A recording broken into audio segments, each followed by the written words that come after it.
Whoa, that was weird. Who are those guys that you couldn't hear? Not Imposters. us. That's not us. It would never be us because professional, and I've never gotten anything wrong in the audio department before ever. No, There you go. Nope. So for the video listeners, audio, you already know this, but there's a marshmallow on top of my drink, and Dave had the same one. He already ate it. I ate the marshmallow. Didn't leave You it. should have done it on video. And I tried to eat the stick, but it's not edible. Should have deep throated the marshmallow on camera. How else am I supposed to eat the marshmallow? That would have been a thumbnail.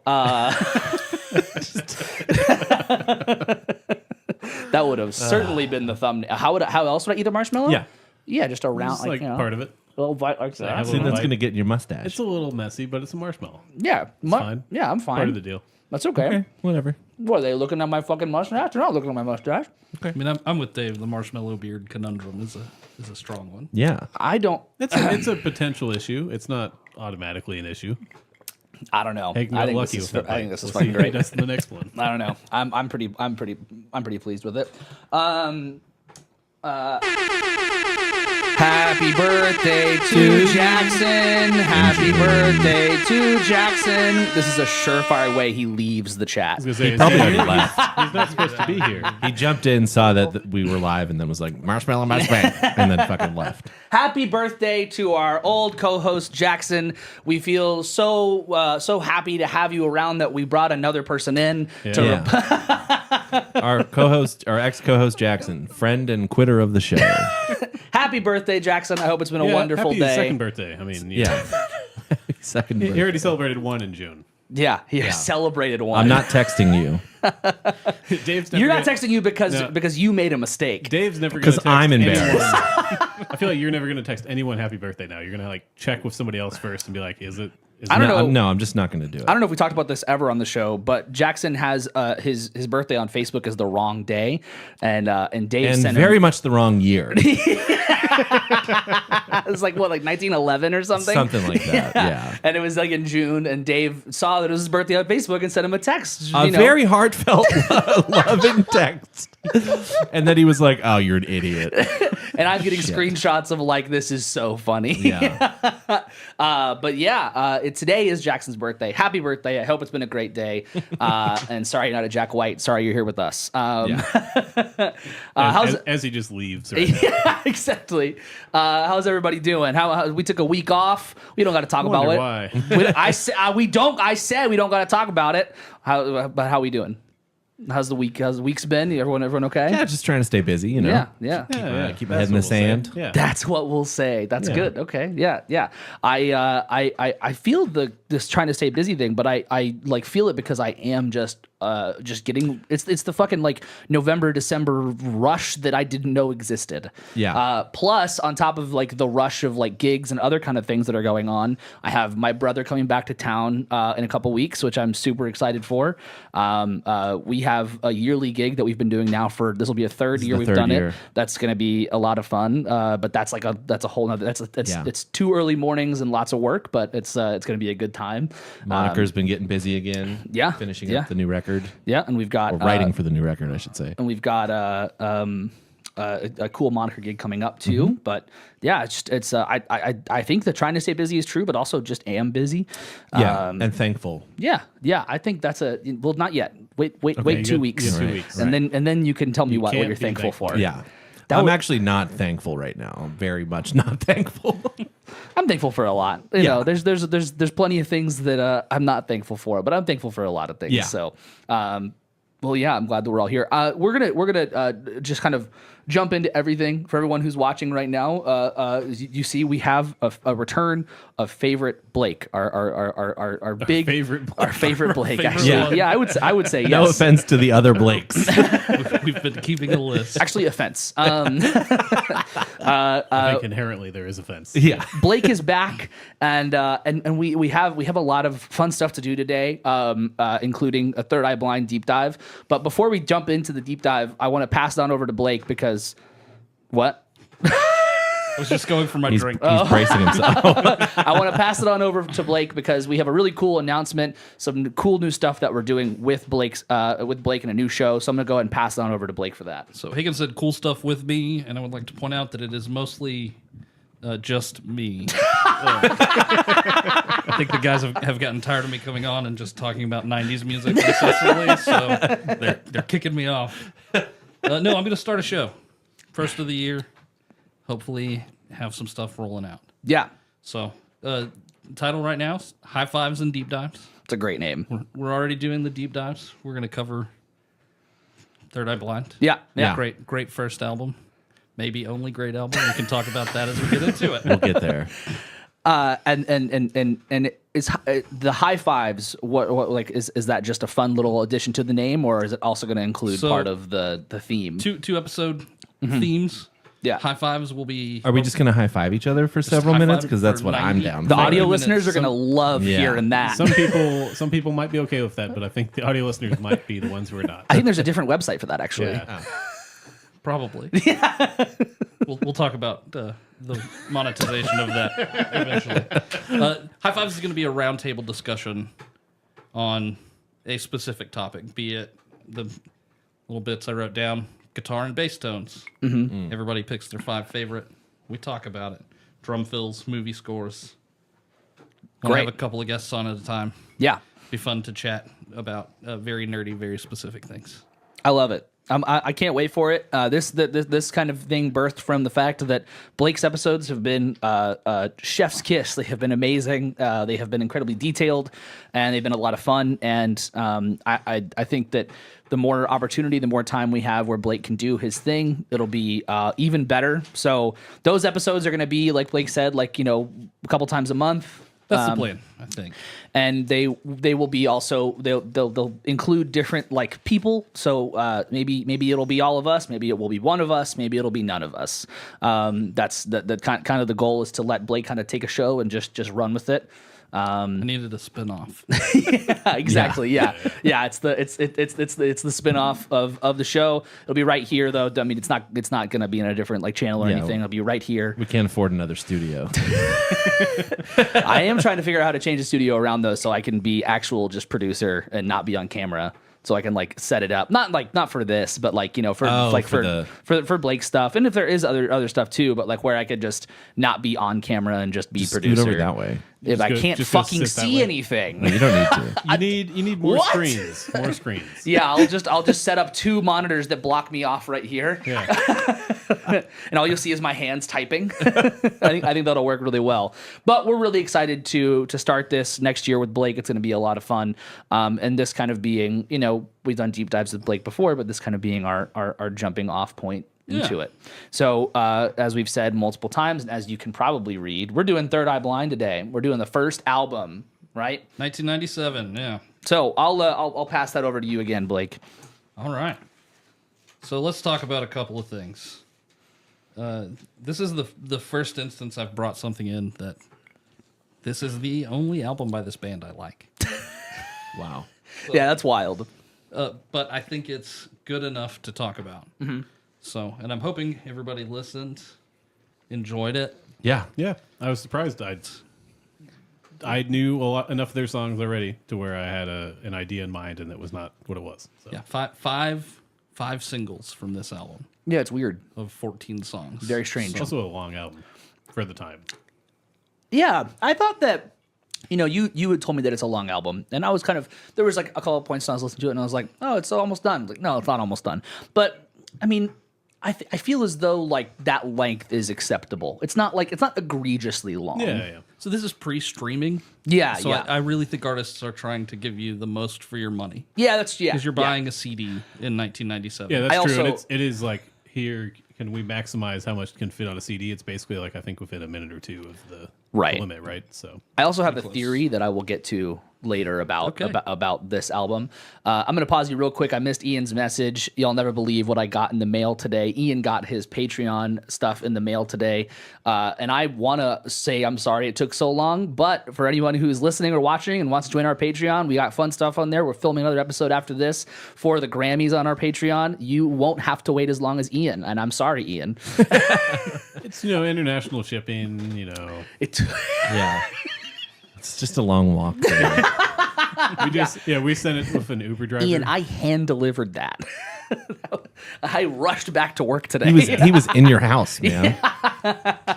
Okay, sorry. That's Impressive. This birthday was released on my mother's birthday, by the way. This birthday was I mean, released on sorry. your mother's This album. album. I should have said that. Damn it. This album was released on my mother's birthday. That's wild. Yeah. That's April 8th. Sounds right to me. nice. So we've got a gentleman by the name of Stephen Jenkins, who's the founder and frontman of Third Eye Blind. He's a drummer in punk rock bands in high school. He goes to college. He starts a rap group like one does Sure, you know. called Puck and Natty.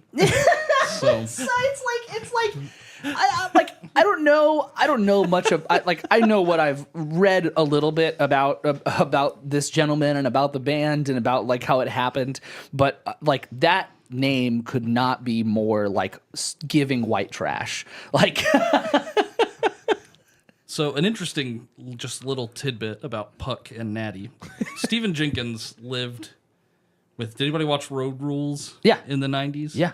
There's a guy named David Rainey okay. who goes by the name Puck on Road Rules on MTV in the 90s. They were roommates in the early 90s. roommates? They were roommates? David Rainey claims Stephen Jenkins has been trying to steal his soul and take over his identity as Puck. Yeah, that's pretty great. That's Just awesome. really, really wild. Dude, what a crossover event. I was not expecting MTV's Road Rules to be a mention on this. Puck and Nettie managed to get a song on Beverly Hills 90210 Right, that's crazy. in the 90s. It's pretty terrible. We're not even going to play it today. So, Is it on streaming at all? I didn't Or have look. they I need to I'm bother sure it to is. look. I'm sure it is. I feel like that's the kind of thing you might be like, I don't want. Oh, let's hear. I mean, should we really not listen to a little bit of it? I mean, if you want to try to find it, I'll chat a little more. I can look and see if it's on streaming real quick. Dave wants to listen to this. I'm just curious. Puck and Nettie, surprise, surprise, doesn't take off. Yeah. So Turns out. Stephen Jenkins starts writing Aw, nerds. music with a guy named Kevin Cadigan, who's an incredible guitar player. And the little part of me that is dyslexic just kept reading his name as Cardigan. That's fair.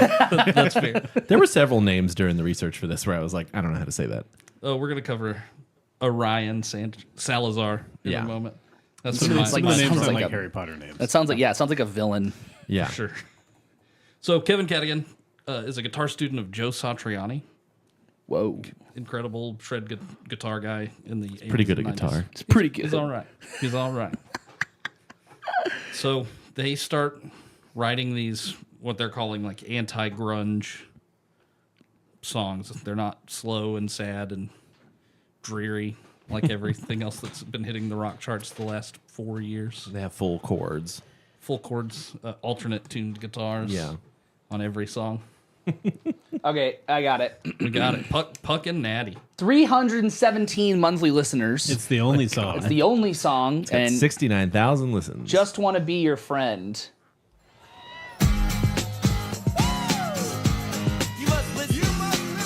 You must listen. Talking Heads. Here we go.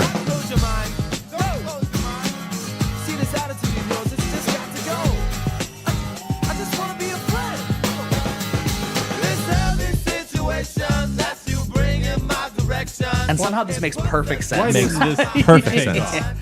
This should have taken off. This feels like it would have worked at the time. Yeah. How Bizarre was already a song, I think.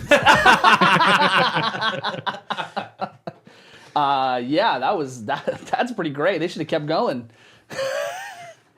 So, Kevin and Steven writing a bunch of songs. They decide they need to get a bass player and a drummer to flesh some of this out. Yeah. So, the first drummer they tap, we've talked about before. A guy named Steve Bowman, who played drums on August and Everything After by the Counting Crows. Right. So, they bring in Steve Bowman. He's writing parts. They bring in a guy named Orion Salazar, the bass player from a band called Mungo Fungo. There you go. That sounds like a Harry Potter band, too. Right. No way, dude. Yeah, Mungo Fungo, like a funk band in San Francisco. Not like Oingo Boingo. similar. Yeah. There would have been a trademark. I honestly think that it doesn't matter what a band like Mungo Fungo plays. I just want to throw up. Yeah, that's fair. That's all it makes me want to do is I just want And to throw up. It's gonna smell bad. Well, yeah, sure. But not the throw up. The like anyone in the band. Yeah. That's the fungo. Yeah, exactly. Yeah. So they start writing some demos, recording a little bit, and Steven decides that Steve Bowman is too famous. So he's got to get rid of that guy. Good fucking God. Okay. So that's going to be a trend. So it begins. Yeah. We'll get into. So they fire Steve Bowman. They bring in a guy named Brad Hargraves, who's a jazz drummer out of Berkeley. Yeah. A great drummer. He drums on most of this album. There's a few other guys we'll talk about as their tracks come up. So they start playing around San Francisco. They get an invitation from Arista Records to come to New York. They're going to do a showcase for Clive Davis, the head of Arista. Good friends with P. Diddy. Sure. So they fly to New York, and Stephen Jenkins decides to buy a piñata and go to a pet store and fill it with crickets. As like a little bit of a precursor though, this was the thing they did at shows already, right? Was like the piñata. No. Okay. So They've done the piñata. The crickets is a new thing. The thing that they had done was the piñata in over the mosh pit. That was Right. already established. So it was like not a shock that there was a piñata, but then filled it with crickets. So they fill it with crickets because Stephen Jenkins wants to represent a biblical plague. So you can't buy locusts at a pet store. So he buys crickets. Nerds. So they're Off-brand doing this locust. showcase to potentially sign with Arista Records. They start the first song. Steven starts hitting this piñata, and it breaks, and the room fills with crickets, and everyone from Arista Records leaves. They don't get the deal. Wait. Crazy. This stunt didn't work. Wait, are you saying that they filled a room of a room that had all these record executives in it, and they filled it with crickets, thinking that this is gonna work? This is going to impress them. Their And then artistic they vision. didn't get a record deal? Oh my God, I can't believe it. So this kind of creates a buzz in the industry. People are talking about Third Eye Blind brought in all these crickets and ran Clive Davis out of the room. So their demo gets passed around. Yeah. Because everybody wants to hear Who's the cricket band? Who's this cricket band? So they end up shopping a few labels, 5 or 6, and signing with Elektra for $1.2 million, which was the biggest deal since Counting Crows. Wow. So Okay, that's crazy. So the crickets worked. the crickets didn't work on Clive Davis, but they worked for Elektra Records. And I'm gonna be real. If the crickets worked on anybody, I think that they fell for a trap. Like, Yeah. like, Yeah, you that know should what? be a There's red flag. there's something to those guys. And you know what? I don't want to work with you anymore. Yeah, because when they do have enough money, they will get locusts. Yeah, exactly. They'll ship them in. From They'll be able to afford them. Yeah. God damn it. What a great thud sound. That was pretty solid. So they end up signing to Elektra Records, and Stephen Jenkins, in his narcissistic ways, convinces the label to let him produce their first record. Right. So we get Third Eye Blind from 1997, produced by Stephen Jenkins and Eric Valentine. That poor guy. Eric Valentine also produced Songs for the Deaf Oh, that makes sense. So and a lot of other things. this will make sense for Songs for the Deaf. He's got a studio in San Francisco Yeah. called HOS, which stands for Hunk of Shit. Hunk of Shit Studios. No, That's pretty awesome. No windows. The Cool. AC didn't work. It was by and large a terrible place to be Okay. in San Francisco in the summer. Wild. Okay. Gotcha. So, while they're recording this album, some cool things to note. Stephen Jenkins tells Elektra Records, you should let us open for Oasis. And Elektra Records... No, it's not, it's more like a threat. It's more like Yeah, it's more like Yeah. this he's is what's holding gonna- a cricket in his hand. This is what's going to happen. He's like, I will decapitate this cricket. There's more outside if you don't let us open for Oasis. Oasis is coming to San Francisco, and we're opening. And Elektra Records just goes, okay. Was Oasis on Elektra Records? They were. Okay, gotcha. Yeah. So Otherwise, that would be quite a way to negotiate. with no music released, this unknown, aside from the Crickets Yeah. band, gets this gig opening for in 1990, late 96. This is the biggest band Yeah. on the planet, Oasis. That's crazy. So they release this album. It comes out and it kind of flops. 125 on the charts for Yeah. a year. Right. And somehow, miraculously, a year in, the whole thing just kind of blows up. That's crazy. But also, when they opened for Oasis, they were asked to go up and do an encore Yeah. That's before wild. Oasis played. That's crazy. So, Especially for like a unreleased, unknown band. nobody yeah. knew this music. Yeah, that's They crazy. just wanted to hear more. Although if that was going to happen to any band, it's kind of funny. It happened to Oasis. I mean, if anybody's going to complain about it publicly Yeah. forever. So they end up doing the same thing a couple of times with the Rolling Stones and U2. That's bizarre. So U2 is a big influence on this album. Kevin Cadigan in particular. There's a lot of Edge-inspired guitar playing. I can see that. That became more of a bummer. As someone who doesn't love U2, Yeah. this is the direction they could have gone. Yeah, and okay. I been get that. So they're playing stadiums, Right. touring for this album. Now they're like half-filled stadiums because it's late 90s Mm-hmm. U2, Yeah. but stadiums nonetheless. Right. So five singles Yeah. from this. They're all, I think, six times platinum for this record. Now, I have a question about the recording of this album, Yeah. and I couldn't find a really clear answer because there are 3 different studios this album was recorded in. So there's Toast, There's Hunk of Shit, Hunk of Shit, and then it's, Skywalker Ranch. Skywalker Ranch Hagen's Dreamland. Yeah. Is California. is being built at the time. Yeah, right. So- Oh, that's even stranger. That's why I was like, I'm like looking at the like how this is all lining up. I'm like, this is kind of crazy that this like nobody band is tracking at Skywalker Ranch. Eric Valentine gets hired essentially to just run cables in the studio. Wow. Okay. And just slowly starts bringing They snuck in. band. They snuck in. That's so cool. And recorded in Skywalker Ranch. That's so That's cool. pretty great. Yeah, So- and years later went back in and were like, "Hey, we want to record here again, but we like stole about $30,000 worth of studio time." And the person at the front desk was like, "Okay, just record here and we're even. Wow. Like make some recordings yeah, here, official recordings, and we're good." George Lucas is like, yeah, that's awesome, but I was working on the next Star Wars film, and he talks so quietly, man. It really does. Unofficially, I believe this is the first thing recorded. Wow, that is so No, cool. That makes sense, though, Yeah. especially the timing. Like, they wouldn't have been doing anything for the movies around then for another couple of years. No, yeah. The Phantom was 97, right? 99. 99. Okay, So yeah. special edition 97. So Yeah, they might yeah. have been doing something. Yeah, they might have been doing some, but if it was just being built, then no, this would have been like, yeah, that lines up. That's crazy. So there's not really specific parts that I could figure out that were recorded there. There's a couple of drum parts I think, yeah, that we'll hear. It seemed like some of the drum stuff would have been recorded there, from what I could figure out. But So- yeah, But I know a fair bit of the drums were recorded at HOS. yeah, So they could make them sound small. gotcha. Small, Again, small hot room. So Drummers are so big personality, make them feel real fucking small. trying to be the antithesis of grunge at the time, which Yeah. is everything's big, and Big and yeah, Big open rooms. gloomy. Mm-hmm. So we can actually kick this off. The first track is "Losing a Whole Year." I think it's a great way to open a record. yeah.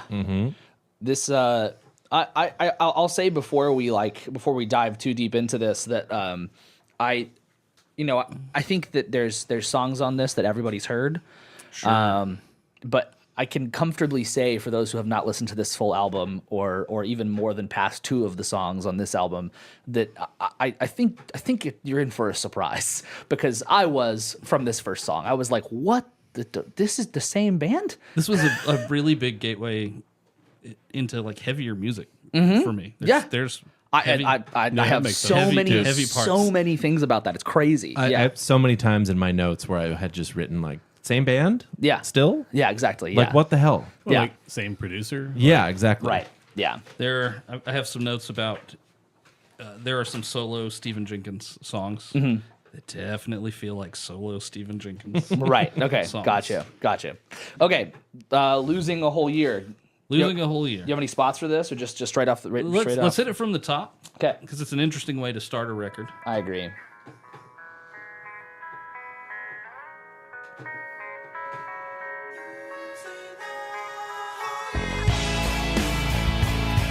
The one cool thing a bass can do. Yeah, This not on album- this record. This album will prove a lot of cool things bass can do. It blew my mind. My big note was bass tone Yeah. overall for this song. It's so good.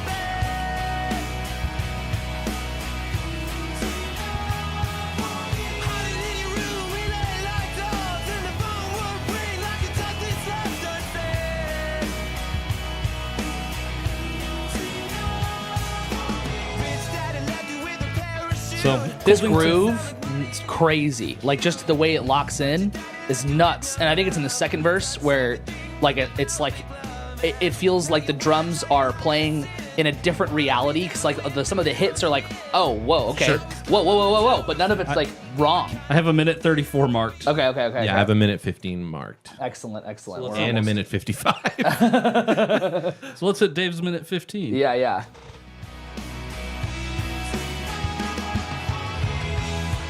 Yeah, that little bass. It's like there's like bass melodies all over the record. yeah. It's like Yeah. it's a wild choice, I think, to decide.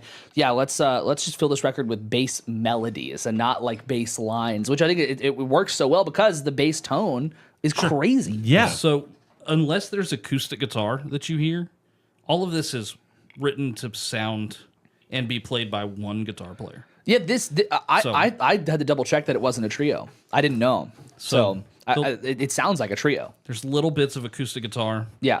little bits of some keyboard stuff later. Yeah.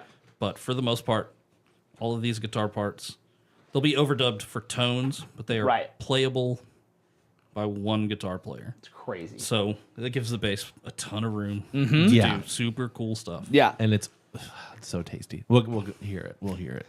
It's 134. 134. Let's back it up and hit it again. Yeah. We get a Bonham triplet.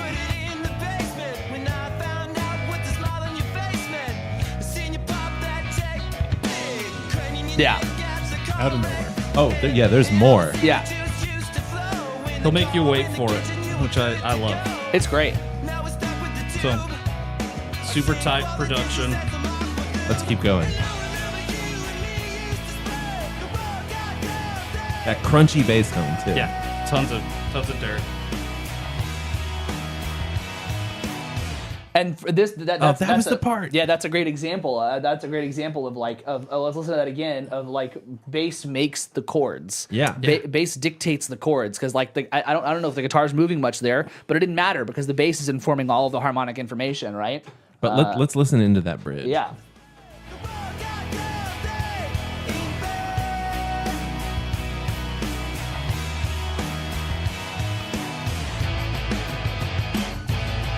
What a great thing to have like a section in section like Yeah. 5/6 alternating. It's great. Cool guitar solo sounds. Oh yeah. Bass and stereo. Yeah. But like it's the solo's over. What the fuck's up with that? Like Yeah. it was Yeah. so short. Pearl Jam's playing all the solos. Yeah, I just like that's just crazy. Like I feel like a solo like that, it like I don't know. I can be such a stickler about solos. Like, man, who needs it? But like in that moment, you get this great instrumental section of this alternating 5 and 6, and it like especially on an album opener of what I would also call has like alt pop like hits, right? Sure, yeah. And for your album opener to have such like crazy musical choices like that, and then go into the solo so cleanly, and then just fucking take it away is just like, oh no, you earned it. You fucking earned it. You know? You got to leave them wanting more. Yeah, that's true. So- that's very true. I feel like they did that quite a lot on this album where they're like, here's a little hint of something cool, and like, oh, we're done with it now. Sorry, sorry, Dave. It's my fault. We're done Kevin with this Ca- now. Like, Kevin we're gonna Cadigan's just keep rolling. He's a big proponent of there's vocal hooks and everything. There should be guitar hooks Yeah. Yeah. in everything. So these little solo lead breaks Yeah. are oftentimes just another hook that'll get stuck in your head. You'll start to notice themes Yep. in songs. It'll be similar parts from song to song. It's great. Just really cohesive songwriting between these two guys. Yeah, it's an incredible album opener. I think it's wild. It shocked me, especially with the ending being that alternating 5 and 6 thing back and forth. And it almost feels like at times this song is like anthemic, but it doesn't have anything except for just the repeating of losing a whole year line that's like actually like would be something that's quote unquote anthemic, but the vibe of the tune feels like something that you could see a stadium fucking losing their shit over, you know? And all stemmed from Stephen Jenkins knocking over a beer Yeah. while they were writing it. And Crazy. somebody singing losing a whole beer. That's amazing. So this is, again, God, music's a fucking joke. surprise, surprise. I brought another, At its best. another really sad album lyrically Yeah. into this because everything's about addiction and breakups. Right. And this being, I wasted a year on this person. Yeah. Life changing, Yeah. growing up. Just wasted. Yeah. So we move out of that into Losing a Whole Year was slated to be the first single as well. Yeah. And the label said, yeah, it's not really going to work for us. It's got sections of 5 and 6. Yeah. Sorry, the radio can't count. Yeah. Yeah, they might start playing a commercial. Like, And they were like, but there's tambourine in that section. So we get Okay. to track number 2, Narcolepsy, which is one of my favorites. It's great. So We got to start at the intro start at the intro. Yeah. until the time change. Sure. Yeah. Narcolepsy.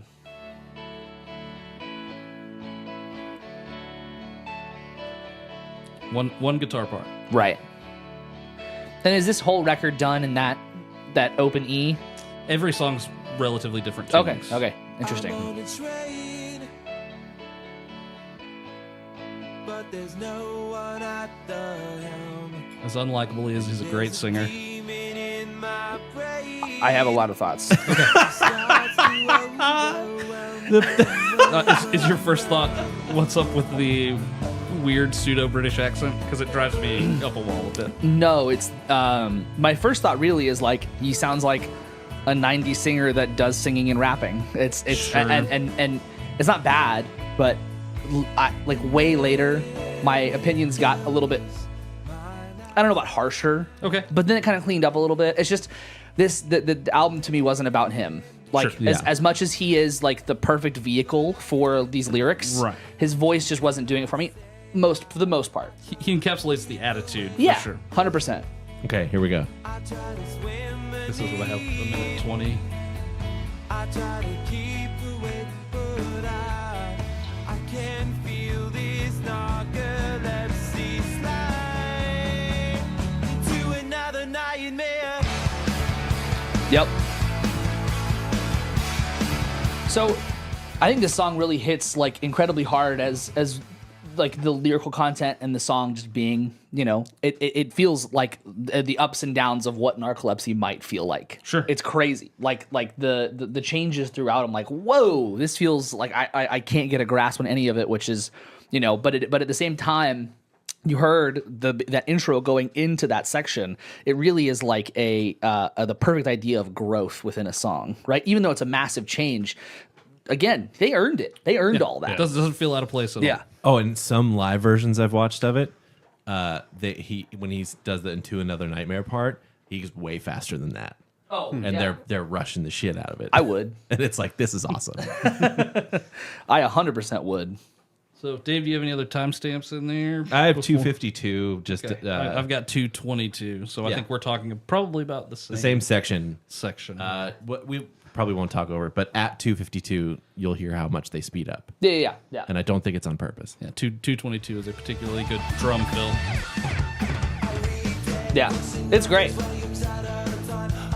Especially like a feel like that. If I like just no beat one hit.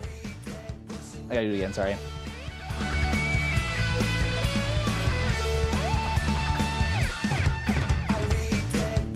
No beat one hit. It's a lot of anticipatory playing. Yeah. It's really great work. It's so surprising. Yeah. Because, we know the singles. Yeah. And to hear this, it's like, holy shit. This is a different drummer though. This is a different drummer? This is a different drummer. This is the drummer from Smash Mouth. Michael Urbano. Yep. Okay, listen to how much they speed up here.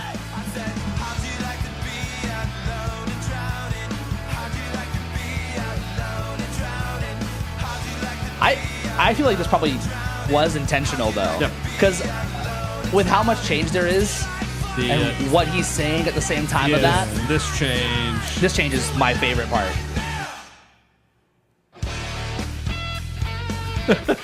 I mean, especially that part, it feels like the speeding up was intentional. Yeah. Yeah. Like to build.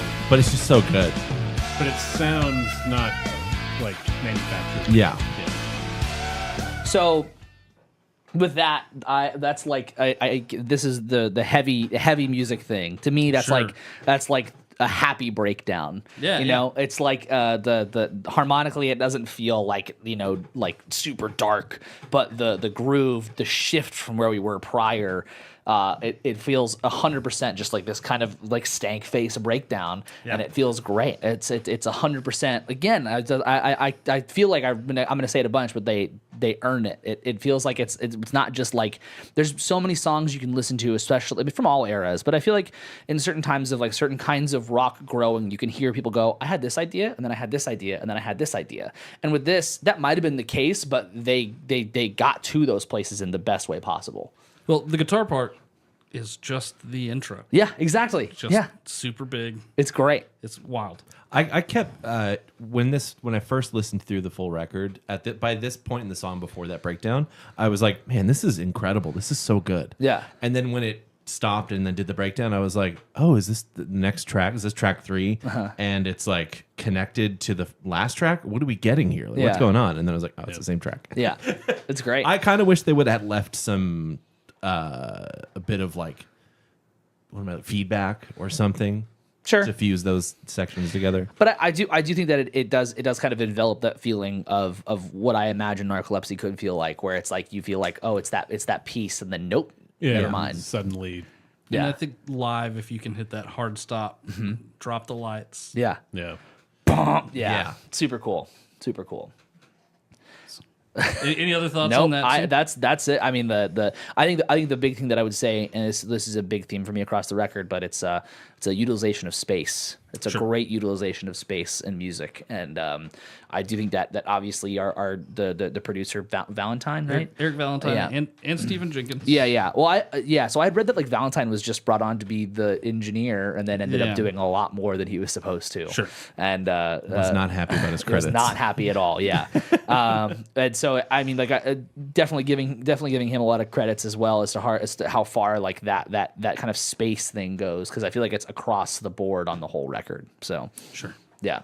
So now we're going to get into Semi Charmed to Life, which is the first single released from this record. Everyone knows it. Yeah, it's the song. Yeah. My experience with this song, aside from just hearing it growing up, is trying to learn it for a cover band gig one time, and I Yeah. was like, "Holy fuck! Holy shit!" I did not notice how involved this bass part is. Yeah. It's crazy. It's so involved. I have this is another part of my notes where I have a lot of thoughts, but the main positive thought is bass. It's fucking Yeah. bass. It's like oh my god, there's fucking bass on this track. It's crazy. You just want to take it from the top? Yeah, I don't really have notes. This is No, I mean either. This It's, is Do probably we need notes on this one? it's probably my least favorite song on the album. And if you haven't heard this song before, I guess you didn't watch like movies in the 90s and 2000s. yeah, or you might not have even been born in the '90s. I think Yeah, they but still even would have then, I heard feel this like song. this song shows up everywhere still. Yeah, still. Written to be a response to Walk on the Wild Side Oh, by Lou Reed. yeah, we're good. Yeah, we all know the song. So This is that like I put as a question mark, but like rap rock, like sure. Yeah. I think he does great. Like, he hits that falsetto note in the choruses, and there's nice stuff here, but like it still feels very bouncy rap rock 90s ish. Like it's just But the bass is the thing. I mean, it feels more of its time than some of the other stuff. But not confirmed.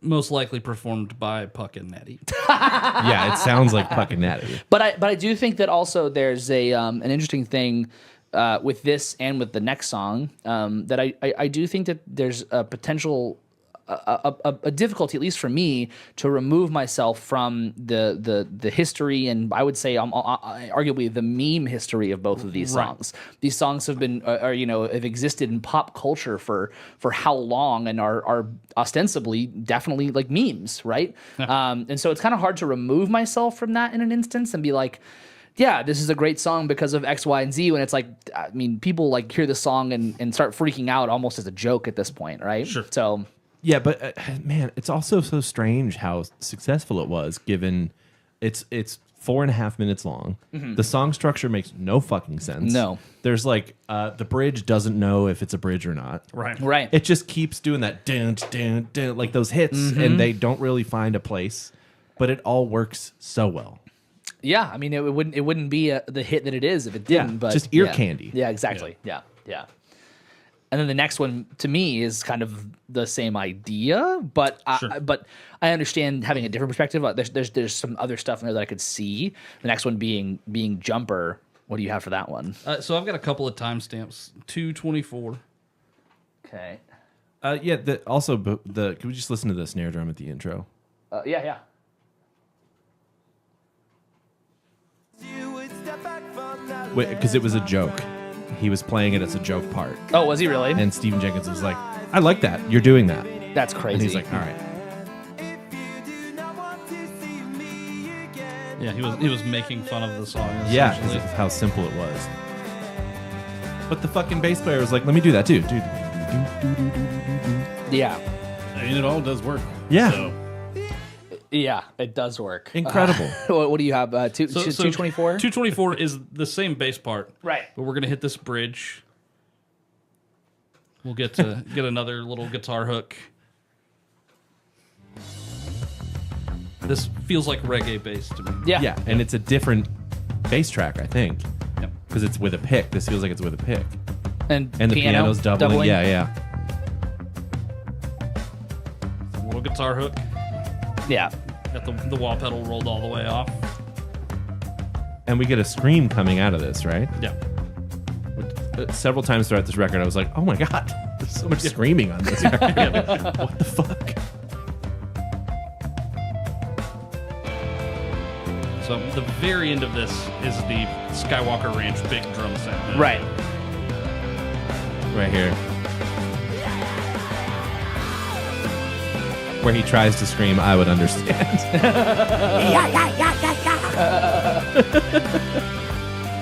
So there's a cool harmony gang vocal at 3:35. that Okay. I've got marked as well. Yeah, I mean, ear candy, Yeah. Oh, pop, like, it's just, this is the part to me that I forget is in the song every time. Just that. because it's fucking random. Yeah. I mean, I think there's a lot of stuff on this album that's just random. But Yeah. It is earned. The gang vocal right there in the back. It's pretty subtle. Yeah. That's not doubled vocals. Right. That's That's a- Kevin and Orion. Mm-hmm. So, and then the very end of that song, they just turn up the Skywalker Ranch Yeah. sound. Yeah. It gets big and washes out. It's just very it just feels so similar to me to Semi-Charmed Life in the sense of just like it exists in its own like reality and not within the reality of other music. Like I can look at this track list and confidently say like those two songs are weird. Like well, So, kind they of. feel- I'll get back to it. I'll get back I feel to out it. of place. Yeah. This song less or more so. No, less so. Yeah. I picked 3 songs that you could cut for time, personally. Mm-hmm, So I think you could have picked between Semi-Charmed Life and Jumper. And yeah, for Yeah. sure. Well, it's good they didn't, but like it's just contextually, it's so strange. It's just a very like it just doesn't add up to me in that regard. I didn't look at the track listing. I just put it on and like from track one the first time I listened to it, and because I didn't want to know when those songs were Yeah. in the record. No, I didn't want to know where Semi Charmed Kind of Life was or whatever it is. Yep. And it got to that song. I was like, all right, third track, okay. And then when Jumper was next, I was like, fuck, this is on this record too? Yeah. Yeah. Holy shit. Yeah, it's kind of crazy. So five singles, and you've heard all five. Yeah. Right, exactly. Yeah. So the next song is another single, "Graduate."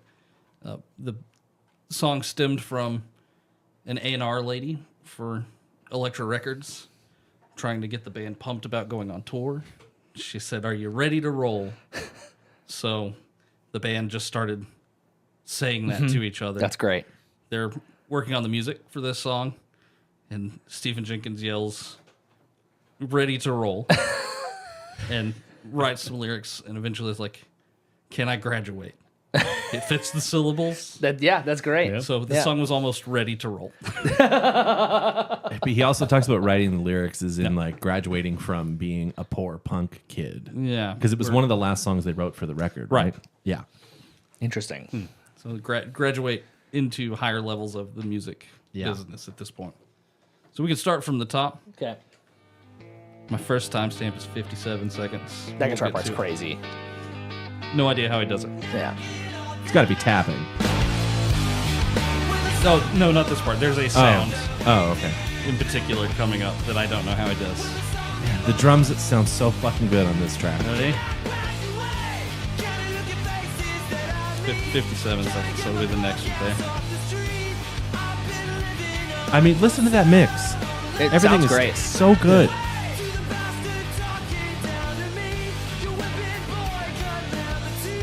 Again, just huge bass sounds. Massive. I want to say this sounds like double track bass. Maybe. It's I don't know, it just sounds huge. It's rocket ship sounds. Yeah.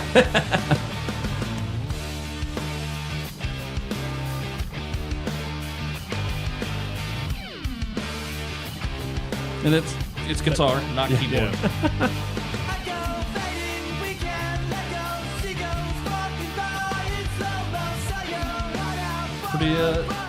Pretty cool, straightforward song. Yeah, I think that this song is it made sense after the first two songs, and it got confusing after Semi Charmed Life Right. and Jumper. Yeah. But I felt this was the first song that there's another one, maybe two others, but definitely at least one other that feels almost like a garage rock song, like almost like Yeah. a precursor to like what we would call like the 2000s garage rock sound, you know?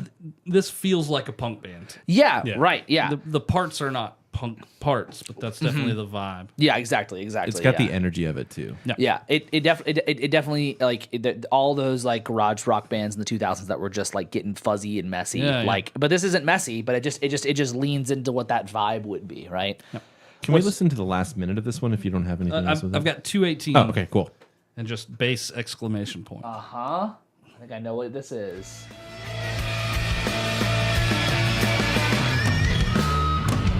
Yep, This is the grossest, it's so nasty. just gnarly.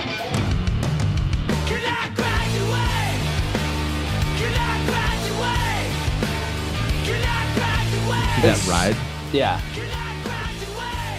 everything about the drums in this was crazy. I was certain this was the same drummer from the first two tracks, but it's not. This is Brett Hargrave. Yeah, yeah. This Yeah. is their drummer.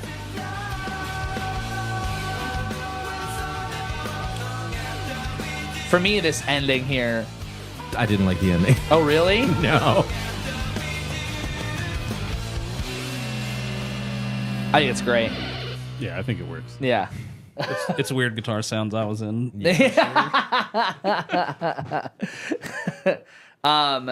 Yeah, I think that one's it's a weird kind of rock hit. Yeah, it was the fourth single from the record. Yeah, yeah, which makes sense. Makes total sense. I mean, but this is one of those songs where it still feels like it's almost ahead of its time. Yeah. Yes. It's really interesting to like. Yeah, those gang vocals scream Billy Talent. Yeah. Scream it. Yeah, there's just a lot of bands that came later I bet heard this and were like, oh yeah, this song, this is the one for sure. Demi Lovato is a big one. Okay, yeah, yeah, totally, 100%. Oh, and Avril Lavigne. yeah, Avril Lavigne. yeah, So We're gonna roll into the other single. Yep. That everybody for sure knows. How's it gonna be? Yep. Yeah, this one I was also like, oh fuck, this is on this too. It is very weird that these are all together. Yeah. Like listening to this album now with that context of those singles that everybody knows, it's like, Did you hit his mic again? yeah. That's awesome. Yeah. I'm just getting out of And you were going to address it. And I was going to wasn't make gonna sure address it you. I that was going to time. really Yeah, make yeah, sure we talked yeah. about it. all 5 of the singles are in the first 6 songs. Yeah, which I mean, Yeah, so- but that's front loading '90s Front-loading, Yeah, records. yeah, I that's mean, how that that makes worked. sense, but it's weird to listen to now with that context of like, Yeah. it's weird. You start off with like, well, I don't know these songs, but okay, it feels right. For sure. But then you go in all these and you're like, huh, okay, well, this one too. Like you said, like this one's on this album also. Like, Yeah. Yeah, I think with this one, I had heard it and I was like, I don't know where I fucking heard this song before, and it was like I couldn't place it. 1 and 2, I was like this song had to have been in some fucking indie movie or some indie TV. It sounds like it was on Scrubs. It wasn't, but because I checked and I couldn't find what I have seen it in, which means I must have just heard it on the radio or some shit. But it had to have been in something that I just couldn't find online because it I sounds said- like a fucking indie. I didn't see any pop culture reference. Yeah, Really yeah. for this one, But yeah, it sounds like it's like an indie sweetheart song. So Can we listen to the intro because it shows us that little loop thing that runs through the whole song? yeah, That annoys the shit out of me. I think the song was ruined for me because of it. This. That's through the entire song. also auto harp, not Yeah. guitar. yeah. To me, it just feels like that DJ scratching from the 90s. I know, and I wish it wasn't in the song. Ah, it is feels the- just fun. incredibly 90s because of it. Great guitar. Yeah, Yeah. Again, it's a hook. Yeah. But really it's is. clashing with the rhythms of everything else. Yeah. I was like, is that a weird delay on the acoustic guitar that I'm hearing? But it's just that that loop loop. thing. Yeah. It's so annoying. That's crazy. So, at a minute in, I meant to write this woman's name down, the cello player. Oh, yeah. It is the first what I called non-rock production.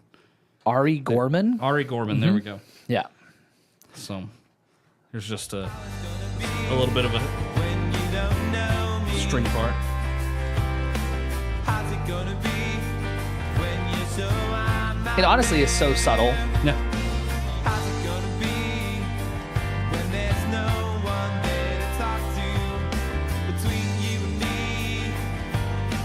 It's kind of crazy for a cello line. Like, I don't know. In the mix, I would think that they would like double cello and bass somewhere in there, but the bass just keeps doing its own bass line, and the cello does its own line, and it's perfect in the mix to where you're not like, whoa, wait. no, Hey, wait a minute Doesn't feel there. weird. Yeah, for sure. Yeah, it hits great. But yeah, that song to me was it just felt like it was like that movie thing. And outside of that, it was just chill, just nice. another breakup song. Yeah, that makes sense. I think in terms of sequencing, though, this is the best placement of this song. This is the only place it could have gone on the record, and I think it does the record a service. Because after all, like the previous 5 Yeah. songs, you get to this one, you're like, all right, cool, little breather. Yeah, I couldn't disagree more with you. Really? But I think this placement could work, but I think that it's flawed because of the first 5. I think the first 5. I think it's a '90s front loading thing. They put all the singles up front. It makes perfect sense why it's the way that it is. I think the order, the first 2, great. 3 and 4 after 1 and 2. So you have losing a whole year, narcolepsy, great. Semi-Charmed Life, Jumper, great. But those 2 back to back, like the grouping of that, well, that they- sucks. They sound too similar too. Yeah, and then Graduate, I think is great comparatively to 1 and 2, and then How's It Gonna Be is great comparatively to 3 and 4. So if you look at it from that perspective, it's pretty good. But just those first 6 as a whole so far where we are, I'm like, man, I think this could have been done a different way where we weren't just like, but. I also feel as though, and I'll get to it when we're done, but I think this album is a great album, but it made one huge mistake in it, but we'll get to it. Stick So, around. Yeah. I like a good yeah. spoiler. So we'll transition into track 7. Thanks a lot. One of my favorites. Yeah. Yeah. I think his falsetto sits really well in this mix, and I'm pretty sure Hagen features in this song, and he's unaware of it. So, Well, now I'm confused. I think I was 5 when this came out, so right now, 47 seconds in. Let's go 45 seconds. oops. Oops. And I felt alright. That's not you. You woo a lot. I just assumed it was. You're a woo girl. Yeah, that's right there. That was it. Yeah. I just stole that. I stole the woo. That's where I got my woos from. Is this song? I just didn't know it. Subconsciously. Someone played it on me when I was a kid, and I was a little baby, and I was like, woo! And that's just been me since then. I am that woo girl. This has just a really kind of offset groove that I like a lot. Yeah, That they're for sure. really, really good at on the back half of this album. Yeah, in particular. the back half has a lot of it's a lot of these really kind of offset ideas. yeah. What else do you have on this one? So, you got anything, Dave? 320. We have the same yeah, thing. we've got the same Okay, cool. section. Excellent. Surprise, surprise. Yeah. Well, I have a question for you, Blake. Okay. Yes, it's fretless. Is that the question? Is it fretless? Yeah. Oh, okay.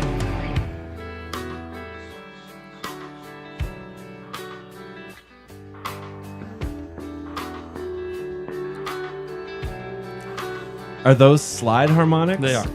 Oh my god. I thought he was hitting the string and then going back up bending to it the- up at- yeah. behind the nut. No, those are slides. Oh, it's beautiful.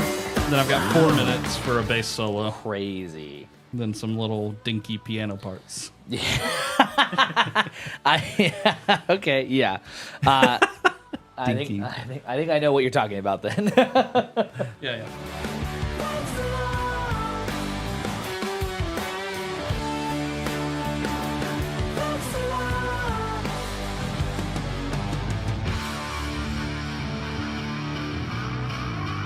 That bass tone is insane. So it was flanger and rat pedal. So it was a real. Oh, we'll keep listening. I'll talk about it in a second. It's 4 hits.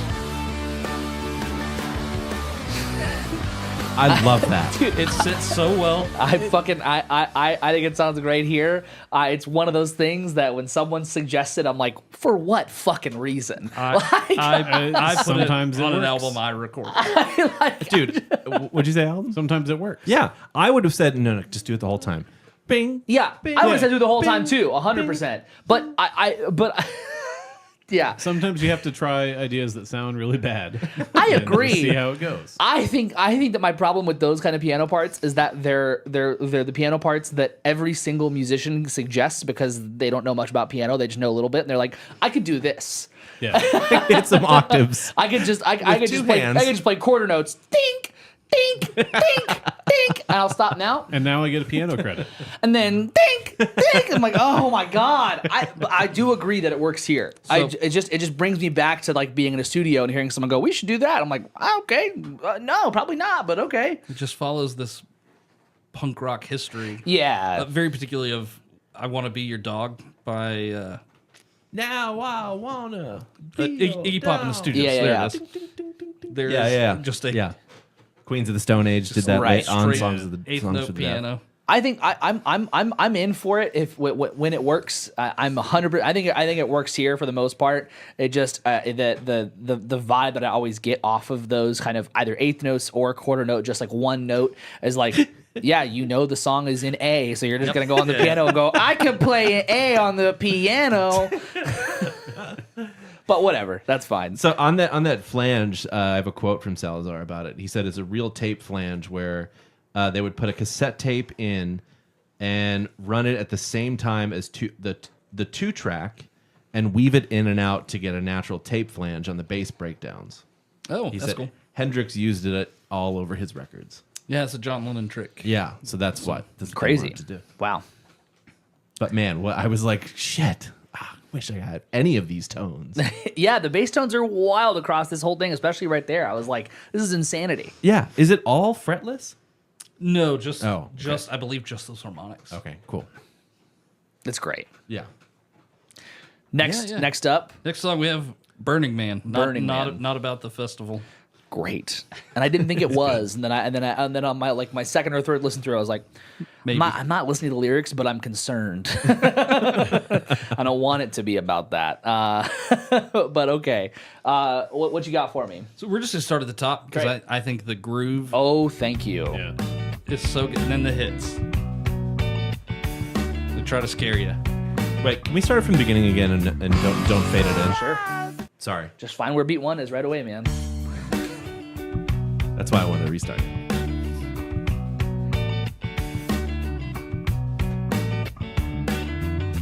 Rise and fall of my sloppy love. The smatterings and splatterings. Don't get you. I'm not the one. It's so groovy. More gang vocals. So groovy. It's so so well orchestrated between the drums and the guitar and the dynamics of all of it. Again, the bass sound is bonkers. Yeah. Yeah. But Hagen, how often do you and I talk about, well, where are they going to take this section? You know, we hear on Fun Yeah. Fridays, we hear Yeah, songs yeah. where it's like, where are you going to take this? They fucking nailed it. Yeah, they did. They did. Yeah. Using those hits to get into the next part of the great. song is Yeah. brilliant. Yeah, it is. Like that. So they're teasing the transition out of this part. Yeah. It's great. It's so fucking smart. How close to 140 are we? not That's my next timestamp. And this is just a weird little production thing that cracks me up more than anything.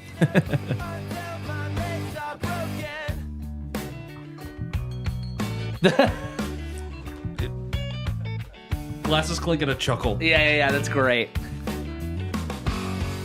I wonder how That's, I mean, another example I think of just them like doing random things that like don't make sense why they work, but they work.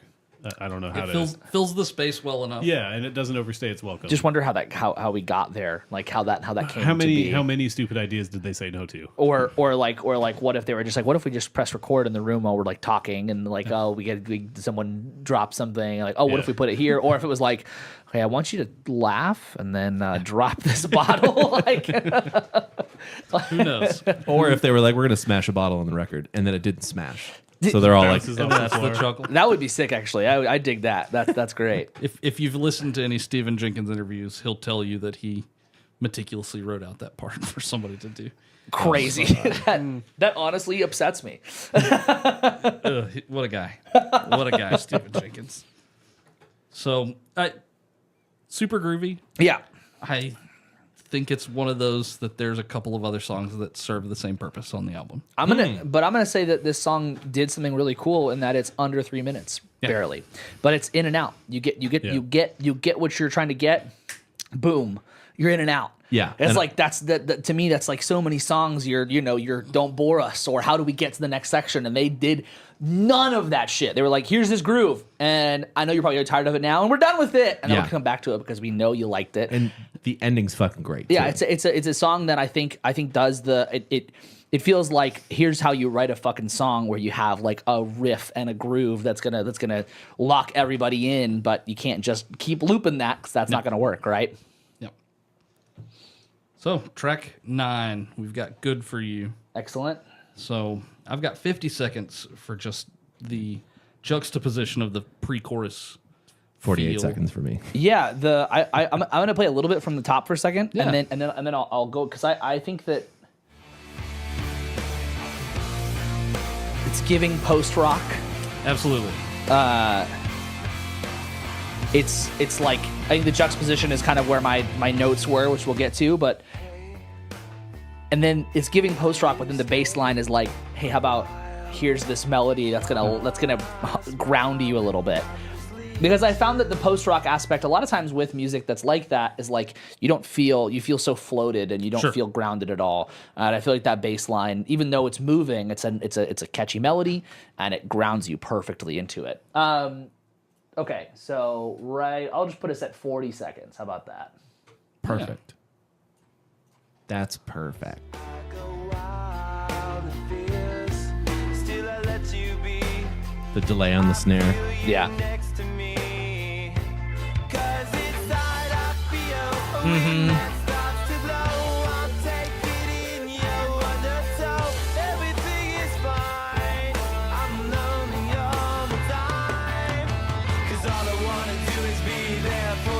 Yeah. It feels like it wants to trip on itself. It's like a Yeah. but it's a great palate cleanser for what you just experienced. It's a great kind of like it gives you rhythmically something else to kind of grab onto. Well, I guess rather not grab onto in the context of this because it feels like you're tripping.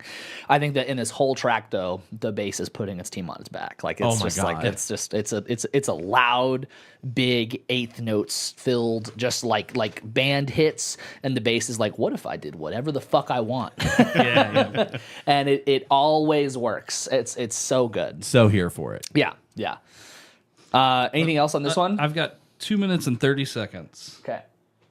This is just feels like it was written for me. Just noise.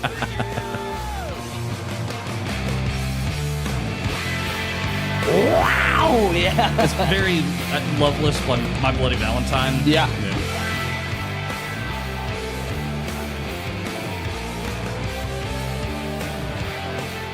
Drums here are also just doing a whole lot for that post rock noise Yeah, vibe. yeah. You know.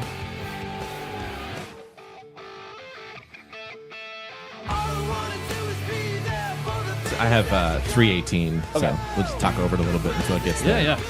But there's so much in this stuff that I was hearing, and I'm like, okay, well, I hadn't looked at what year this came out. Yeah. And I was Yeah. like, so many bands I listened to as a kid were definitely influenced by this Yeah. record. 100%. For sure. And I didn't realize how influential they were. Yeah, that little bass descending line, and then back up. Yeah. Kind of crazy. It's so good. Yeah. Yeah.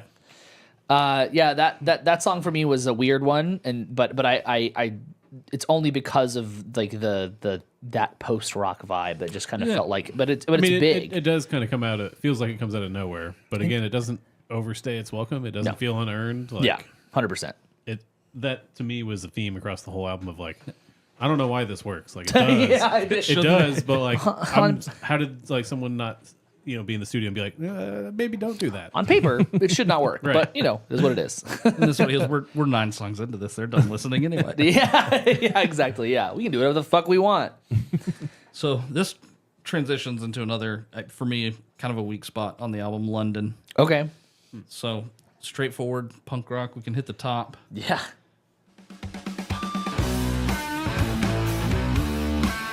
I mean, this riff is mid 2000s Yeah. garage rock. Yeah, If that- Josh Homme sang over this right now, Yeah. I'd be like, this is a great Queen's riff. I mean, like Yeah. what? Like drums are great on this track. Yeah. The riff's great. Nothing's ever bad. Sure. Just Yeah. I mean, it's like to your point, Dave. Like this whole like second half of the album really feels like an early 2000s. Like they were 10 Yeah. years ahead Absolutely. of where things went. I think it's Honestly, great. this sounds like a song that could come out today. Sure. Yeah, I think I understand. I guess I could understand why that's a weak point on the record, but to me this feels like more to the point of all of the bands that that we listened to heard this and was like, Yeah, that's it. that one. Let's do that. I want to do that. I think if I'm sequencing this album, I go, hey guys, pick between Good For You and London. Okay. Yeah, I get that. Sure, I'd have to go Good For You. I'd have to go London. 100%. Well, you're not a bass Is it player. for the drum fill at 2 minutes and 28 seconds? That's one reason. Drums versus bass. I think this is the best fill on the record. We both would have got fired from the band. Hear the bass still though? Is that Dave Grohl? Yeah, that's fucking Dave Grohl on drums, dude. yeah. Who's the bass? I like. That's why you have to include this song because Yeah. it's so not out of place, but weird. It's just energetic. It's good at this point of the album, especially being energetic. It's like it brings you back in. If you're like, if you have checked out and you're like, I don't know, I think I'm done. Like, Yeah. because this might be the point where you're realizing like, oh, this is longer than I thought. I think that probably is a benefit to its placement in the sequence. I still think the sequence is wrong, but I mean, I think most of the album sequences are wrong, right? I think we all agree on that. but I do think that is a benefit to its place. Is that it does give you that kind of re-energized Yeah. burst of energy. It does sound like it came out yesterday. Yeah. It's great. I think it does the same thing Graduate does. Yeah, I mean, I think that those are the two songs that I said were like garage rock songs. Yeah. And so, I mean, it does do the same thing in that regard, but I don't think it does it in a bad way. We can look at this and see that there are two songs. I mean, more than that in some situations, but like kind of like songs that kind of meld really well together thematically as far as like a lot of vibes that are given. And I think that it's not necessarily a bad thing, but I do think that, yeah, sequencing is just the problem in general. But okay, next. So next we get "I Want You," which is almost entirely Stephen Jenkins. Okay, so this is like a song that like. It's just him. He played everything on. Played everything. Oh on right, all this is the one I did all see. the Yeah, drums. I did see that. Yeah. So I'll before we listen, I wrote '90s a hell for this. yeah.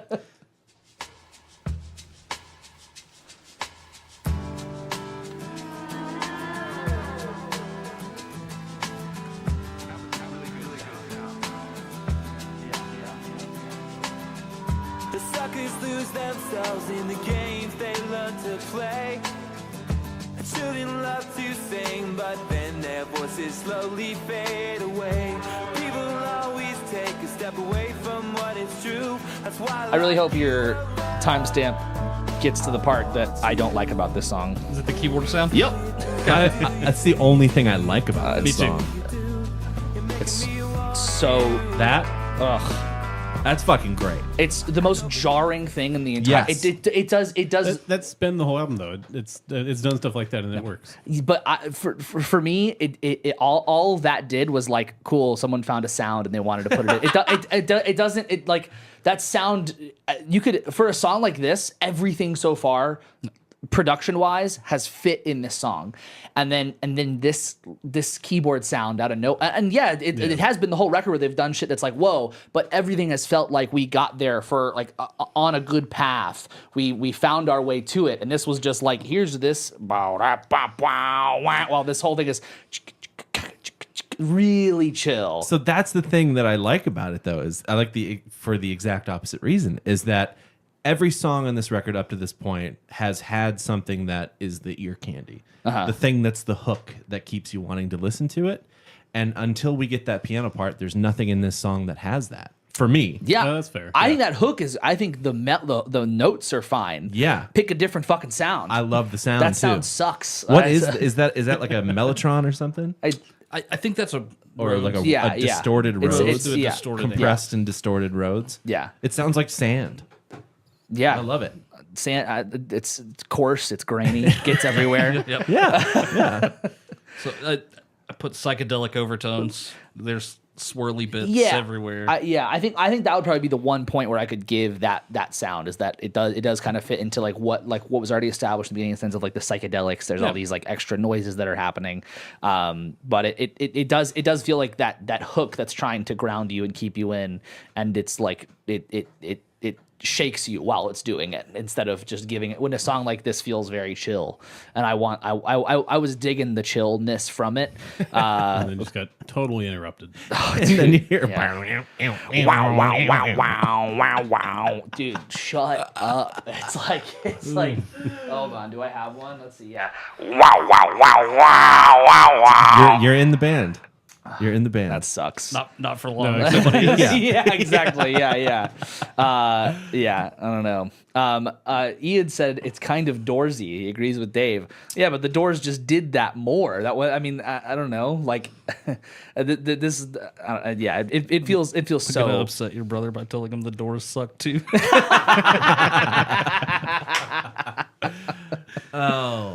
That's so funny. I Sorry. mean, this song is weird on the album. yeah. Yeah. It feels out of place. Like Yeah, I listening don't- to this album a second time, I was like, yeah, I don't care if that song is on here. Yep. Like, Yeah, it's good as a song. If you're listening to the album the whole way through, like just sitting and listening, by this point you're like, all right, okay, Sure. yeah, I'm starting to get tired. Yeah.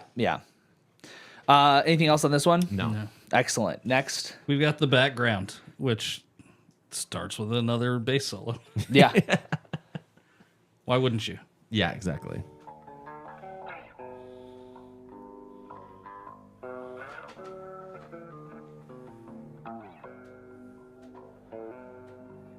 And then kicks into a Midwest emo riff. Yep. and I'm here for that. Yeah, I remember this song being very. After my first listen through, it was like, yeah, I like that song. I hadn't heard this before. Yeah. Don't think I'd heard them sound like this. That snare. Yeah, just Yeah. that big, Yeah. big sound. This is the first song that I can confidently say is a vocal-driven song. Yeah. I think this is the first song on this is track 11, track 12, where I think this is the first track that I'm like the vocals are everything for this. And that bass lick. Yeah. There's a cool tremolo on the vocal too, where everything's kind of cutting in and out. I think he's doing a little bit more. I think he has a great voice. Yeah. I think he's doing a little more singing instead of as much of what he's doing prior, where it was a mixture of like the rapping, the singing, the yelling, the everything. Yeah, to me, it's just really pretty. It's it's. I think our next three songs, this one and the bottom two, I think kind of are following this like just really beautiful kind of vibe. But this one grows. It though. does. The back half of this one is like really, really fucking I think big. I think that yeah. I mean, it's it still is just like it's beautiful. It's vocal driven. It's like it does grow, but I feel like most of the stuff on the record does get you there. Yeah, most but, of it does, but this feels different for some reason. I don't Sure. know Yeah. if there's So a good way to put it. It is the most unaffected guitar sound Right. on the record. Yeah. That's not acoustic guitar. Yeah. Yeah. So it is just clean. that, clean. that might Yeah. be it. I don't know. Yeah. Yeah. For sure. You have anything else on this one? I don't. I didn't like the end section, like the last Oh, really? 30 seconds. Wait, is that The ending of this song made me like go, I want to go listen to it again.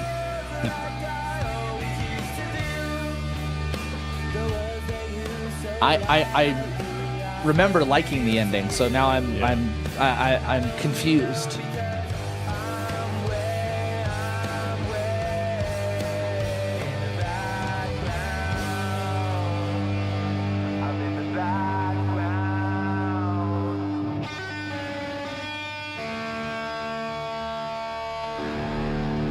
This is incredible. This is great. This Uh-huh. is what I'm talking about. Yeah. Oh, you're talking about like. This. Oh, Yeah, I'm indifferent to that. that's fine. I think That- I think it absolutely. I think You just if don't it had need it. landed on the next song, Sure. from that like that little fade out into Motorcycle Drive By, Yeah. we Yeah, would have okay, it would have yeah. been Sure. great. Yeah, I could see that. I could see that. I mean, kind of like that second song then. Yeah. Yeah. Yeah, yeah. I think that ending kind of feels a little. It feels like somebody had the thought of like, what if it was like this? I mean, I don't know what the lyrical content is necessarily, but it feels like maybe it's something that's kind of taking us back into like the vibe of what was already established. But I do remember thinking like, oh, it is kind of leading me in even with this still kind of nicely to Motorcycle Drive By, but not as well I think as what you said. I think that'd be better if it had faded out with that guitar and then straight into Motorcycle Drive By. Yeah. Yeah. So Motorcycle Drive By. Motorcycle Drive-By. Arguably the sleeper hit from the album. I It's 100% agree. A fan favorite. Yeah. So we can hit it at the top.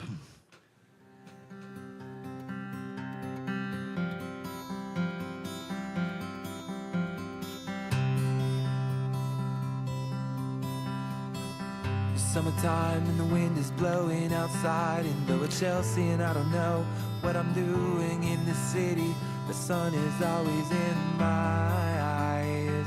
Beautiful indie, Flashes through the like windows, and I'm sleeping on the couch when I came to visit you. vocals doing That's when things. I knew There's a cool bass theme that comes in at about 45 seconds. Such a simple part. He wrote these lyrics, especially that opening verse. He was just like starting to get writer's block, and he's like, I don't know what the fuck to write about. And then he started telling himself like, you're a songwriter. Yeah. Just write a song. He's like, all right, so I'm in New York. Okay, the sun's in my eyes. Right. And then that's where this song came from.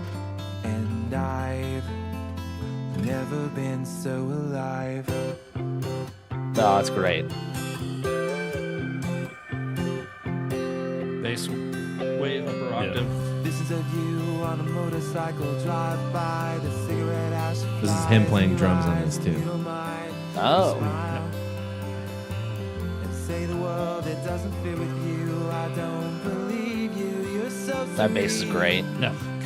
So melodic. Yeah. Yeah. Your access on until you're guiltless and free. I hope you take a piece of me with you. I don't like this drum part. Oh. I would like to do. The way I don't like the sound of it. I like the part itself. Sure. I Yeah. wish they would have just let it be Yeah. acoustic drums. I kind of like the way it builds. Yeah, because I understand It, that. it can't give it to you yet. It's got to do something. Like there's always been. I've never been so alone. And I've never been so alive. So, I want you guys to imagine you're watching a movie or even just a trailer right now. This part's playing, Yeah, and you could just imagine in the '90s, especially a voiceover guy going, like giving you the reviews of the movie, epic, emotional, instant classic. Like while this is playing and someone's running around, like this is the only vibe I got here. It's a great song.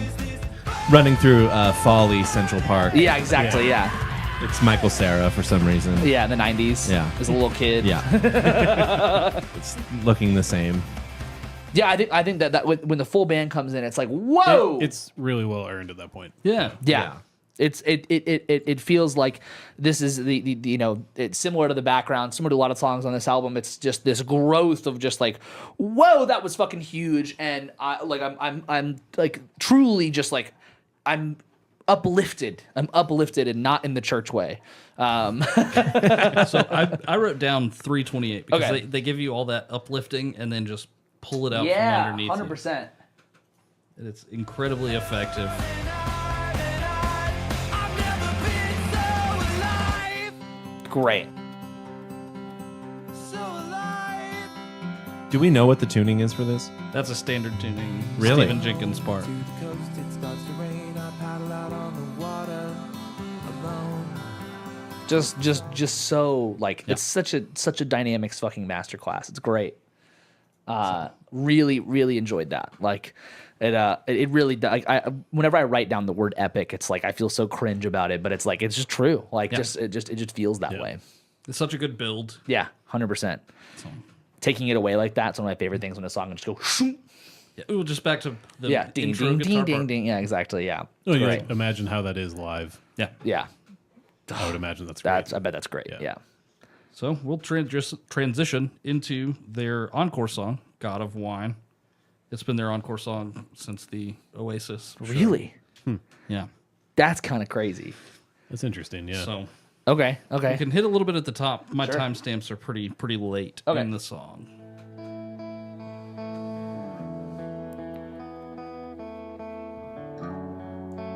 Called God of Wine. It's about trying to dry out from alcohol. Yeah.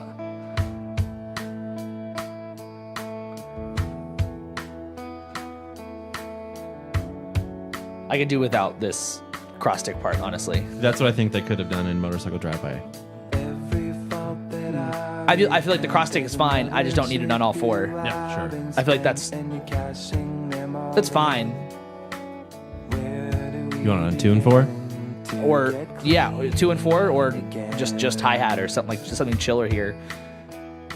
Because they do such a good job of the build. They still do a good job with this, but I'm just not a huge fan of that cross stick on all four. I walk home alone with you in the mood you're born into. Sometimes you let me. To me, it's just like the back three songs feel so similar in vibe and not a bad way at all. Just Yeah. just that beautiful Well, and- vocal driven. Surprising, like contrast to his rap vocal thing earlier. Yeah. It's Yep. it's very what I like it needed. would be jarring if you played both of those back to back. Yep. So my first timestamp, 2 minutes and 55 seconds. He's Okay. going to hit a falsetto that he's been hitting this whole album. This is the best it sounds.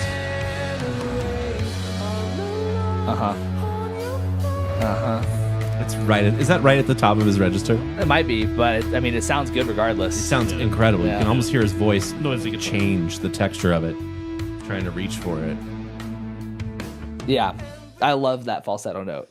So, and then at 4 minutes, there is one instance of what I'm pretty sure is a choir.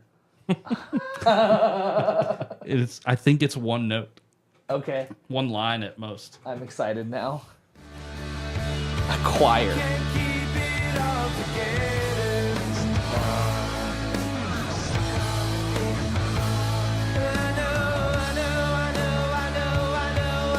I can't keep it all together. At the very least, unison gang vocals. That's wild. Yeah, that does sound like a choir. Yeah, it's again super cool. Yeah. They waited till the last song. Yeah, it's in very the true. last minute of it. Yeah, I think for me this song does again like the same thing as like a similar thing as the other two songs, but it does like almost like that post rock vibe again Yeah. from the others. But interestingly enough, like the rhythmic stuff really kind of like that, like those hits, those band hits, the da-dum, da-dum, they really kind of bring a lot of like these like the post rock vibe because it feels so washy even while doing those band hits that you don't really lose the notion of the post rock wash, but you still get that energy from the rhythm, which is really nice. Yeah. And his voice was just giving everything. And I think that the ending of this song and the ending of this being the ending of the album, I think most people would say that an ending of an album needs to be big and this true huge thing. And it just kind of like drops you off, and it's so nice. It's so pleasant. You don't feel exhausted. You don't feel like you've just gone through like you know what you've just gone through listening to all these songs, but it just puts you down, and you're like, wow. Huh. Hey, that was pretty great. And they just encored with it live. Yeah, exactly. Yeah. I'm gonna play just a little bit of ending, just so everyone can kind of get a glimpse of what I'm talking about with how it just kind of puts you down, because it's so nice. It ends with bass. Yeah. Yeah.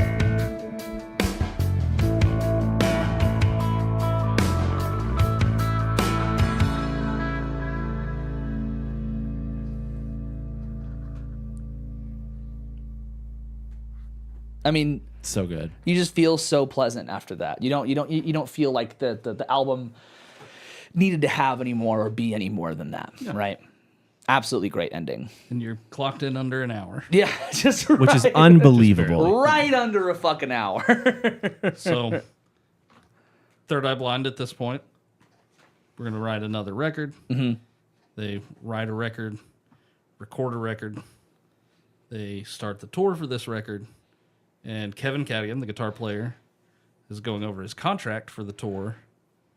It's going, wait a second. I don't have any publishing on these songs that I wrote.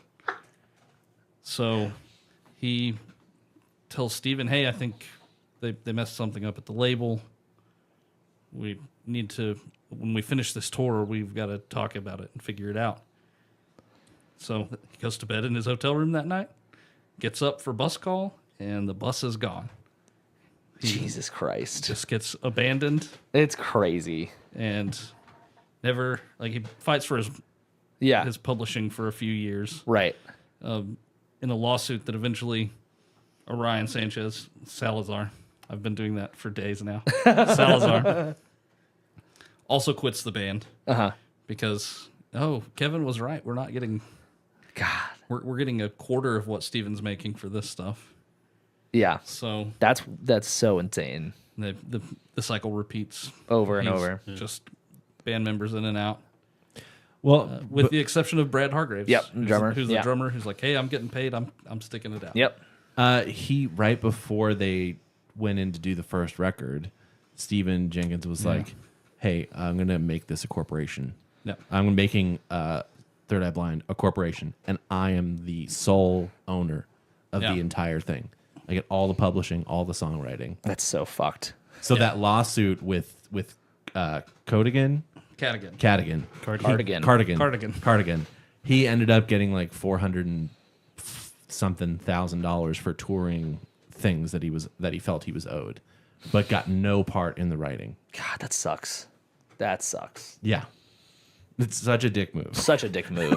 Don't do that, people. Yeah. If you're writing music, give the people who are part of it fucking credit. Or talk to them about it. Yeah, that's crazy. Well, overall, I thought it was a great album. Nonetheless, it. of those things, I think, as I've mentioned, the vocals are a little bit of a low point for me across the board. I think that there's good moments in those bottom 3 songs. He really shines as a vocalist, as a singer. I think they're the perfect avenue, the perfect machine to get everything there. But you know, I think the songs, the band is really what's doing it for me in a lot of this stuff. And melodically, what he's doing is really great. My thought, my idea behind this record is that it should be 2 albums and not 1. I think that, for example, there are some songs that I think just go. I'm not like, you know, you could reorder the album and that might help. But for example, as I was listening to I Want You, I thought to myself, hey, we could put this and Semi Charmed Life and Jumper, and how's it going to be on one record? And then we could put Losing a Whole Year and Narcolepsy and Graduate and London. We could put those on a record. And then you can kind of, you know, pick and choose the other shit. But like, I feel as though this works well as one record. It's a great journey. It's a great ride, but I would be shocked if someone listens to the whole thing from front to back and isn't like, wait a minute. At least at some point, right? You know, and it's not a bad thing, but I think that thematically, at least musically speaking, this album presents itself in almost 2 different avenues. It's almost like they did a choose your own adventure and then kept going back to the other adventures. Right. Like, oh, actually, I don't want to go down that one. Let's go down the other one now, you know? Which is such a common thing to have on an artist's first record, that they had so much time to write all the songs for. Sure, yeah. So much time and so much money to have that time. Yeah, and Right. just They didn't have pressure to be done with it. yeah, Right. They threw everything at it, Yeah. but it's a lot. Yeah. Yeah. And it's not even that it's a lot of music. I just think that it like, again, you could restructure, you could reorder it in whatever way, but I think it would be a much more interesting exercise to go, let's make 2 records out of this. Let's make one record that's kind of the more poppier, softer side. Let's make one record that's more of like the rocker side. Yeah. And I think that you wouldn't get the same band, you wouldn't get the same result, obviously, but I think it would be an interesting exercise in something like this to kind of, you know, look at it. Does this make it better or does it make it worse? Yeah. So I was so floored by this record, though. Yeah, it's great. Like, Yeah, after getting past the singles, I was like very surprised. I enjoyed it.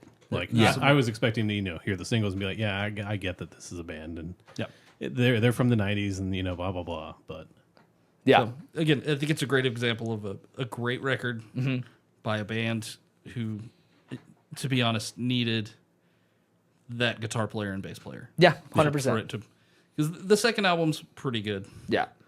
but once those 2 guys are out, it just never hits. It's never the same. yeah, you just Yeah. kind of Never the lose same. something. Yeah. Yeah, that makes perfect sense. Well, Blake, thanks again. Yeah, thanks for putting up with another one. This is great. This is great stuff. A record that never heard that I thought was just amazing. Just really, really good stuff. Great playing all over it. Just incredible playing. I think for anybody who has obviously listened this far and hasn't decided they want to listen to the whole album, well, why the fuck not? Go listen to the whole album. It sounds like, you know, go listen to it. You're gonna find something that you like. So, yeah, thanks again. Yeah. What are we listening to? What? I always forget about that when we do episodes like this. Hey, we do it every episode. Yeah, we do it every episode, Yeah. and then we all forget and go look at. I don't forget. I just pull it up so I can get my list together. My honest answer when I come on is Third Eye Blind. I've been listening to this obnoxiously for weeks. But I've been listening to the new Willie Nelson record, Last Leaf on the Tree, produced by his son Micah. It is incredible. Yeah, Just top to bottom. from the stuff we listened to, or from that one track, it sounds that cover. It's so good. I have been listening to a number of things. I'm gonna call out MXM Tune. They're like a kind of they're a decently sized indie act. We listened to one song on Fun Fridays. Album Liminal Space is awesome. It's really, really good. Definitely like a my girl pop record of the month. It's very fun, very sad. And then State Champs released their 5th album. It is self-titled State Champs, and it's super fun for all my pop punk people. Check it out. It's a great record. I've got nothing. Nothing. Nothing. All right. I have the St. Vincent's new album I went back to Nice. after. I know I listened to it when it came out. Sure. but it didn't click with me. And Yeah. kind of in Dave's thing this year of Growers, definitely is great album. Nice. Very cool. Anybody got anything else? No, thanks, Awesome. Blake. Thank you, Blake. Thanks for having me. Excellent work. Thank you guys so much for watching. Thank you for listening. We appreciate you so much. If you haven't already, please follow or subscribe whenever podcast app you're using to listen to this. If you're on YouTube and you haven't subscribed, hey, why the heck not? If you haven't done the vice versa, if you're watching and haven't followed or subscribed whenever podcast app you use, hey, go do that. If you also don't know, we're on Twitch, DFTA Podcast. You can also follow there.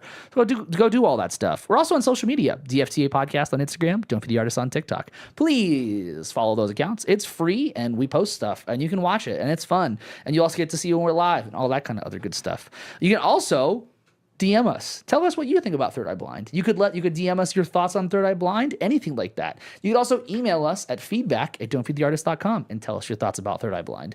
Or if you have any thoughts about what we should deep dive next, or if you want to say, hey, Blake, can't wait for your new show to start, DM us. Let us know. We want to hear from you. Thank you so much. Oh, we doing Fun Fridays this week? Yeah. All right, Fun Fridays this week. Come hang out with us. We listen to new music on Friday. It'll be a lot of fun. About 3-ish, come hang out over on YouTube and Twitch. Listen to some new music with us. And we're going to go film a Patreon, so come join the Patreon and get some shit from it. All right, bye. Fuck off! Get your